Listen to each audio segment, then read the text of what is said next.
अब तक हमने देखा कि हेहिन अपने परिवार के साथ युनवो के गांव आ गई है। दूसरी तरफ मिस्टर यॉन अपने मां के खिलाफ जाकर के हेहिन को पाने की कोशिश में लगा है और उसने चेयरमैन को भी छुपा दिया है। आखिरकार युनवो को कुछ सबूत मिले हैं होंग परिवार को फिर से बिजनेस में लाने के लिए और मिस्टर यॉन को जेल पहुंचाने के लिए। रात में जैसे ही युनवो अपने घर के लिए निकलता है उसे लगता है कि कोई उसका पीछा कर रहा है। और अब आगे की कहानी, युनवो का पीछा वही लैंड स्कैमर कर रहा होता है जिसके खिलाफ युनवो को सबूत मिले हैं, लेकिन उसके साथ कुछ और भी आदमी है जो युनवो को मारने आए हैं। लेकिन युनवो भी कम नहीं है और सबका सामना बहादुरी से करता है। उधर युनवो का भाई और हेहिन का भाई जिम में वो ट्रॉफीज देखता है। युनवो का भाई बताता है कि ये सारी युनवो की ट्रॉफीज हैं जो उसने बॉक्सिंग के कॉम्पिटिशंस में जीती हैं। तब वो बताता है कि युनवो कितना अच्छा बॉक्सर है और अपनी होशियारी से अपने दुश्मनों की अच्छी से धुलाई करता है। उधर युनवो उस सभी आदमियों को हरा देता है और पुलिस के हवाले कर देता है। जब हेहिन युनवो को ऐसी हालत में देखती है तो उसे रूम में लेकर आती है और उससे पूछती है कि ये सब कैसे हुआ। युनवो उसकी बातों को टालने की कोशिश करता है कि ये तो कुछ नहीं है, बस ऐसे ही है। लेकिन हेहिन को बस सच सुनना है और कुछ नहीं। वो उसके घावों में दवा लगाती है और युनवो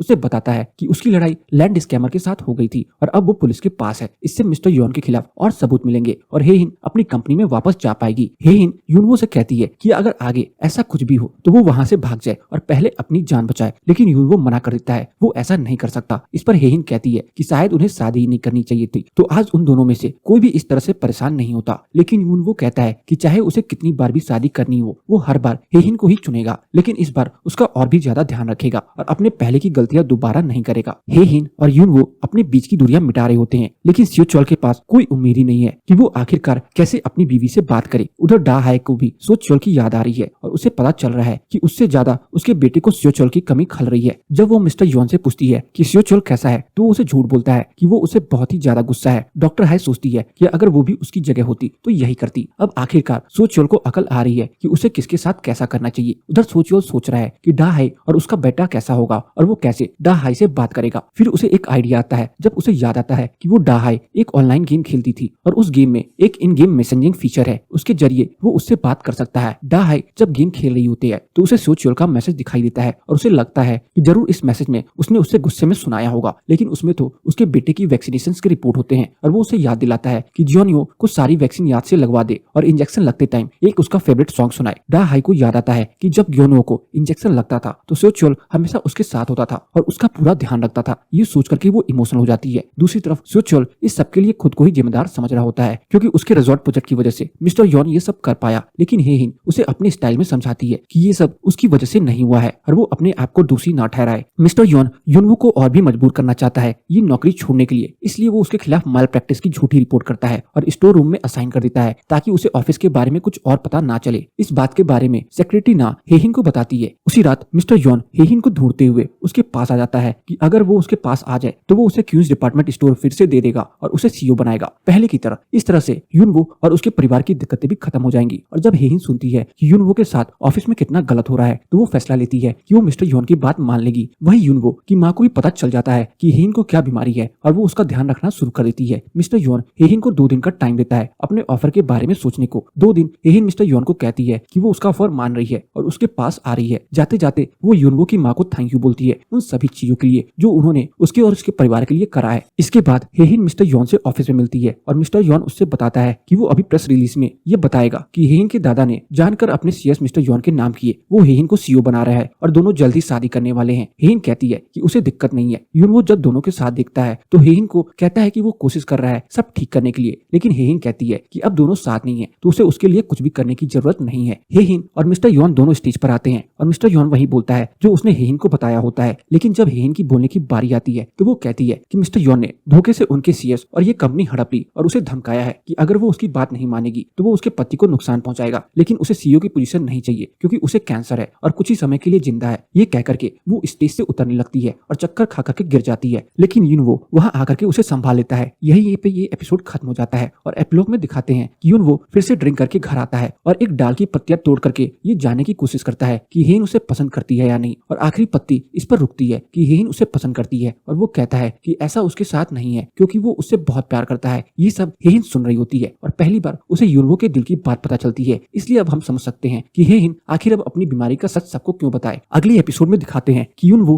हेहिन को हॉस्पिटल लेकर जाता है। उधर जब युनवो के गांव में सबको पता चलता है कि हेहिन के बारे में तो वो युनवो के पापा और माँ को बताते हैं। हेहिन के घर वालों को भी ये सच पता चल जाता है और सभी शॉक हो जाते हैं। दूसरी तरफ डा हाय को भी ये सच पता चलता है और वो मिस्टर यॉन को फोन करके पूछती है कि सो च्योल कैसा है, उसे भी सच नहीं पता होगा। इस तरह से पता चलने के बाद क्या पता उसे पैनिक अटैक भी आ जाए। लेकिन मिस्टर यॉन अभी और मुसीबतों में घिरा हुआ है क्योंकि हेहिन ने सबके सामने उसका सच बता दिया है और गुस्से में कहता है कि अगर डा हाई ने एक बार और उसे फोन करके सो च्योल के बारे में पूछा तो वो खुद अपने हाथों से सो च्योल को जान से मार देगा। उधर यूनवो रोते रोते हेहिन को हॉस्पिटल लेकर जाता है और जल्दी बाकी सभी परिवार के लोग भी हॉस्पिटल पहुंच जाते हैं। वहां पहुंच करके हेहिन की माँ यूनवो को सुनाने लगती है कि आखिर उसने क्यों अब तक ये बात छुपाई। हेहिन के पापा मना करते हैं कि वो यूनवो को कुछ ना बोले। फिर डॉक्टर उन्हें बताता है कि हेहिन को एक ब्रेन ट्यूमर है जिसका इलाज नहीं है, इसलिए हेहिन का इलाज नहीं हो सकता। ये सब सुनने के बाद पूरा होंग परिवार टूट जाता है, खास तौर पर हेहिन की माँ जिसने आज तक हेहिन के साथ हमेशा गलत किया है। उसे पता ही नहीं चला कि कब उसकी बेटी तकलीफ में है और वो उस पर ध्यान ही नहीं दे रही। अगली सुबह हेहिन उठती है और सबसे पहले यूनवो को आई लव यू बोलती है। वो कहती है कि पता नहीं उसके पास और कितना समय है, इसलिए वो अपने दिल की सारी बात यूनवो को बताना चाहती है। वो उससे कहती है कि उसने हमेशा उससे प्यार किया लेकिन कभी कह नहीं पाई। उसके इस बिहेवियर से और कुछ घर वालों की वजह से यूनवो ने जो कुछ भी सहा उसके बाद उसे पता था कि यूनवो उसे डिवोर्स लेगा, लेकिन फिर भी उसने अपनी शादी बचाने की कोशिश नहीं करी। इसके बाद वो अपने घर वालों से भी माफी मांगती है कि उसने पहले ही अपनी बीमारी के बारे में सबको नहीं बताया और अपनी माँ के साथ भी सारे गिले शिकवे दूर करती है। इन सारी बातों के बाद हेहिन यूनवो से कहती है कि अगर वो मर भी जाए तो उसे कोई दिक्कत नहीं हो, लेकिन यूनवो कहता है कि अगर उसने फिर से मरने का बोला तो अपने आप गुस्सा हो जाएगा और अपने आप को नुकसान पहुंचाएगा। उनकी इन्हीं बातों के बीच में मिस्टर यॉन हेहिन से मिलने आता है और कहता है कि उसे ऐसा नहीं करना चाहिए था। उनकी बातों से पता चलता है कि मिस्टर यॉन और हेहिन जब अमेरिका में पढ़ते थे तब रिलेशनशिप में थे और मिस्टर यॉन ने ही हेहिन की काफी मदद करी थी। लेकिन बाद में हेहिन को पता चल जाता है कि उनकी इन सब मुसीबतों का जिम्मेदार भी मिस्टर यॉन ही है और उसे ऐसा जानकर किया है ताकि हेहिन उसके पास आ सके, और वो ऐसा फिर से कर रहा है। इतना तय करके हेहिन कभी भी उसके पास नहीं जाएगी। हेहिन चली जाती है और यूनवो मिस्टर यॉन को जाने को कहता है। बिजनेस में हेहिन के अनाउंसमेंट के बाद मिस्टर यॉन लॉस में जा रहा होता है और उसे चेयरमैन के वो पैसे चाहिए जो उन्होंने सबसे छुपा कर रखे हैं। लेकिन चेयरमैन कोमा से तो बाहर आ गया, लेकिन उसकी यादाश्त चली गई है और अब उसे कुछ भी याद नहीं है। वहीं दूसरी तरफ यूनवो और हेहिन भी उन पैसों को ढूंढने में लगे होते हैं। इससे पहले यूनवो को कंपनी की इंटरनल ऑडिट टीम समन करती है और उसके दोस्त उसके बचाव में आते हैं और उसे सही साबित कर देते हैं। इस छोटी सी जीत के बाद सभी लोग बाहर खाने जाते हैं और पहली बार हेहिन के पापा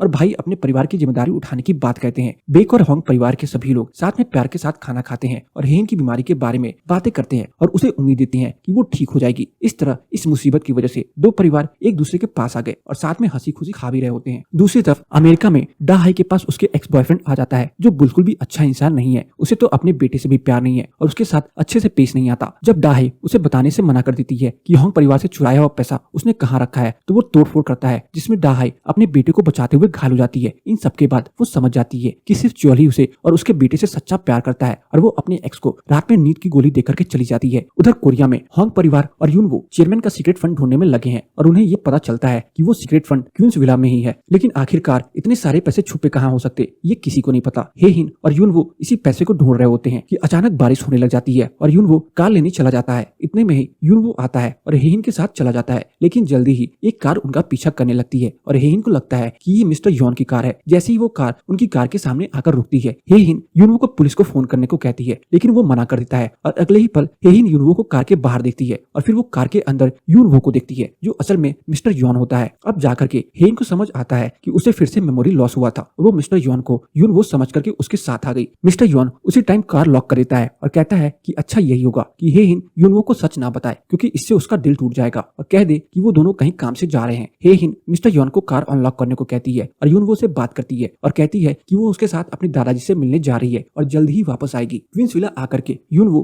हेहिन को उसके घर ले जाता है और कहता है कि वो पहले उसके साथ डिनर कर ले, तभी वो उसके दादाजी के पास लेकर जाएगा। डिनर के टाइम मिस्टर यॉन हेहिन को बताता है कि जब बचपन में वो और उसका भाई डूब रहे थे तब वो मिस्टर यॉन ही था जिसने उसे बचाया था। ये कहने के बाद वो उसे उसके दादाजी के पास ले जाता है और वहाँ जाकर के हेहिन उसे थोड़ी देर के लिए उसके दादाजी के साथ अकेला छोड़ने को कहती है। हेहिन अपने दादाजी को वो पेन देती है जिसमें एक रिकॉर्डिंग सिस्टम है और उसके दादाजी ने खास तौर पर उसके लिए बनवाया था, और कहती है कि जब भी कुछ याद आए तो वो इसमें रिकॉर्ड कर ले। इसी बीच मिस वो वहाँ आ जाती है और मिस्टर यॉन से कहती है कि आखिर उसने हेहिन को उसके दादाजी के साथ अकेला क्यों छोड़ा, और वो कहता है कि उसकी दिमागी हालत वैसे भी ठीक नहीं है तो वो आपस में क्या बात करेंगे। जब हेहिन आती है तो उसकी और मिस मो के बीच में भी कहा सुनी हो जाती है और वो वहाँ से चली जाती है, लेकिन अपनी मेमोरी लैप्स के कारण वो अपने ही घर में खो जाती है और ये नहीं समझ पाती कि उसके सामने मिस्टर यॉन है या यूनवो, लेकिन यूनवो उसे ढूंढ लेता है। दूसरी तरफ डा हाई सो च्योल के पास वापस आ जाती है और उसे अपने किए की माफी मांगती है। यूनवो हेहिन को अपने अपार्टमेंट लेकर जाता है जहाँ वो अपने डिवोर्स के बाद रह रहा था और उसके पास पर भी उनके पहले बच्चे की डिलीवरी डेट होती है, जिसे हेहिन को पता चल जाता है कि यूनवो उनके बच्चे से उतना ही प्यार करता है। यूनवो और हेहिन जैसे ही गेट से अंदर जाते हैं पूरा घर बिखरा हुआ होता है। यूनवो साफ सफाई में लग जाता है और हेहिन के लिए खाना बनाता है। हेहिन डिनर टाइम उससे कहती है क्या उसके मरने के बाद वो इसी अपार्टमेंट में किसी और लड़की के साथ रहेगा। यूनवो कहता है कि वो कैसी बातें कर रही है और उसे भला और कौन प्यार करेगा। तभी हेन कहती है कि यूनवो में वो सारी खूबियां हैं जो लड़कियों में लड़कों में पसंद आती है और अगर उसका 100 बार भी जन्म हो फिर भी वो हर बार यूनवो से ही शादी करेगी। इसके बाद जब दोनों वापस यूनवो के गाँव वापस आ रहे होते हैं तो यूनवो उसे एक डिवोर्स कैंसिलेशन रिंग देता है और कहता है क्योंकि वो अपना डिवोर्स भूल जाए और अपने आने वाले कल को अच्छा बनाए। लेकिन हेन मना कर देती है और उसे बताती है कि आखिर किस तरह उसने मिस्टर यॉन को यूनवो समझ लिया और पता नहीं आगे उसकी तबीयत और कितनी खराब होगी और वो नहीं चाहती कि यूनवो उसे ऐसी हालत में देखे और वो उसका प्रपोजल ठुकरा देती है। इसके बाद दोनों यूनवो के घर आते हैं और उन्हें पता चलता है कि डा हाई वापस आ गई है, लेकिन अब होंग परिवार उसे अपने साथ नहीं रखना चाहते क्योंकि वो उन्हें धोखा देकर गई थी और शुरू से उसने ही झूठ बोला और यहाँ तक कि उसने अपने बेटे का भी सच उनसे छुपाया था। लेकिन सियो चोल एक नहीं सुनता